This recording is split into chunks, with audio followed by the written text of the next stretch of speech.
देखिए, बलूचिस्तान में जो हो रहा है, ये एक्सपेक्टेड है और ये माहौल आगे और बिगड़ेगा ही। This selective killing could have been carried by a syndicate, organized criminals who have been doing all these activities in Pakistan. And I think these must be paid people who have been doing all this against the selective target. Pakistan ने अपनी history में कभी इस इलाके को, बलूचिस्तान को ध्यान नहीं दिया और एक्सप्लॉइट किया उसके नेचुरल रिसोर्सेज को। This is a clear indication that the law and order in Pakistan is deteriorating and Pakistan's future also integrity is at risk. देखिए, बलूचिस्तान में जो हो रहा है, ये एक्सपेक्टेड है और ये माहौल आगे और बिगड़ेगा ही। पॉइंट इसकी, पाकिस्तान ने अपनी हिस्ट्री में कभी इस इलाके को, बलूचिस्तान को ध्यान नहीं दिया और एक्सप्लॉइट किया उसके नेचुरल रिसोर्सेज को। और पिछले 10 वर्षों से एक तरह से बलूचिस्तान की जो मिनरल रिसोर्सेज हैं, या जो एसेट्स हैं, या जो गोदार पोर्ट है, जो रास्ता है सारा, वो चाइना को आउटसोर्स कर दिया। पाकिस्तान ने ये सोचा कि ये तो बैरन लैंड है, चाइना को एक्सेस दे दूं मैं वार्म वाटर पोर्ट्स के लिए, और यहाँ की आबादी की उसने कोई चिंता नहीं करी, जिसके चलते वहाँ पर पाकिस्तान आर्मी ने सिक्योरिटी बहुत बढ़ा दी, चेक्स बहुत बढ़ा दिए। पहले ही वैसे पानी नहीं है, बिजली नहीं है, खाने की किल्लत है गरीबी उन इलाकों में, उसके ऊपर अब पाकिस्तान की फ़ौज वहाँ पे अत्याचार भी कर रही है। डिसिडेंट्स जो हैं, इंडिपेंडेंस मांगते हैं बड़े लंबे समय से, उनको दबा रही है। तो इन सब चीज़ों का एक कॉकटेल मिक्स हो गया है जो पाकिस्तान के सामने आया है। पाकिस्तानी आर्मी रिटेलिएट करेगा और इंडिया इसमें क्या देखता है? इंडिया, क्योंकि ये खबरें ये भी आती है कि बलूचिस्तान के लोग इंडिया से सपोर्ट मांगते हैं, तो इंडिया का स्टैंड क्या होगा और पाकिस्तानी आर्मी कैसे रिटेलिएट करेगी? देखिए, अव्वल तो इंडिया का स्टांस तो ऑलवेज ये है कि हम किसी दूसरे देश के इंटरनल अफेयर्स में इंटरफेयर नहीं करते, right. But at the same time yes, हम मोरालिटी के बेसिस पे कहीं भी दुनिया में अगर किसी भी सिविलियंस के ऊपर अत्याचार हो रहे हों, एक्सप्लॉइटेशन हो रहा, तो हमारी उनके प्रति सहानुभूति रहती है। तो हमारा स्टांस मात्र यहीं तक है। अब पाकिस्तानी आर्मी कैसे रिटेलिएट करेगी? मेरे ख्याल से पाकिस्तान आर्मी को एक स्ट्रॉन्ग रूप से रिटेलिएट करना पड़ेगा, क्योंकि अब पाकिस्तान की आन बान शान पर आ गई और वहाँ चाइना प्रेशर डाल रहा है पाकिस्तान पे कि तुम हमारे लिए इस इलाके में सिक्योरिटी नहीं अरेंज कर पा रहे, तो हमारा जो ये सीपेक कॉरिडोर का पूरा सपना और पूरा प्रोजेक्ट है, ये तो वेस्ट या डूब जाएगा ये प्रोजेक्ट हमारा।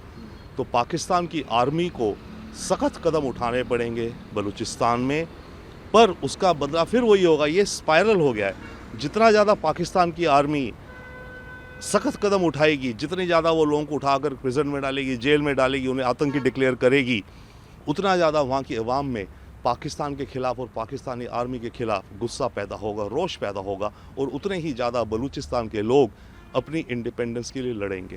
सर, उसके एक सहयोगी, ट्रस्टेड सहयोगी अबू कतल गोलीबारी में पाकिस्तान में मारा जाता है। अब हाफिज सईद का भविष्य क्या है? एक रिपोर्ट की माने तो वो भी घायल है, कैसे देख रहे हैं इसको? देखिए, हाफिज सईद का फेट अभी पता नहीं, शायद वो नहीं मारे गए हैं, परंतु हाँ, जब उनका ट्रस्टेड लेफ्टिनेंट मारा गया है, इसका मतलब जो भी लोग हाफिज सईद या लश्कर-ए-तैयबा या जमात-उद-दावा को ट्रैक कर रहे हैं, वो बहुत निकट पहुंच चुके हैं। भाई, इनके एक सीनियर बंदे को मार डालना, इसका मतलब जिसने भी उनको मारने की साजिश करी वो इनके इर्द गिर्द घूम रहे हैं। अब एक को तो मार दिया, तो एक मुझे वाक्य याद आता है, अंग्रेज़ी में है, those who live by the sword die by the sword. तो शायद अब वक्त आ रहा है कि हाफिज सईद को भी इसी तरह का कुछ अंजाम देखना पड़ेगा। The coming report from Pakistan indicate that there are 8 convoys of buses carrying military personnel have been attacked and ambushed by the Balochistan army, which is considered to be the BLA, which is considered to be a banned army, or it's a terrorist army by the Pakistani government. But the claim have already been said by them that they have taken the responsibility of around 90 people have been killed, but the figures has to be confirmed, not yet. Abu Qatal in Pakistan house after Hafiz Saeed and Abu Qatal was killed in shootout in Pakistan on Sunday. Yes, this killing of now selective killing of most of those people who are considered to be terrorists who've been carrying act against India and also in Pakistan and in Afghanistan itself have also been targeted by certain unknown group. So therefore, this selective killing could have been carried by a syndicate, organized criminals who have been doing all these activities in Pakistan. And I think these must be paid people who have been doing all this against the selective target in Pakistan. This is a clear indication that the law and order in Pakistan is deteriorating, and Pakistan's future also integrity is at risk because most of these attacks are being escalating. If we look at the attack has taken place on the train, and now it is on the buses, and now carrying selective killing, which has been going on for some time. I think all these indications lead to the conclusion that Pakistan has to settle its house in order, otherwise the situation will deteriorate in the coming months. I think India has been one of the strong voice against terrorism. In fact, even the Indian government have submitted to the UN a resolution on the draft resolution on comprehensive fight against terrorism.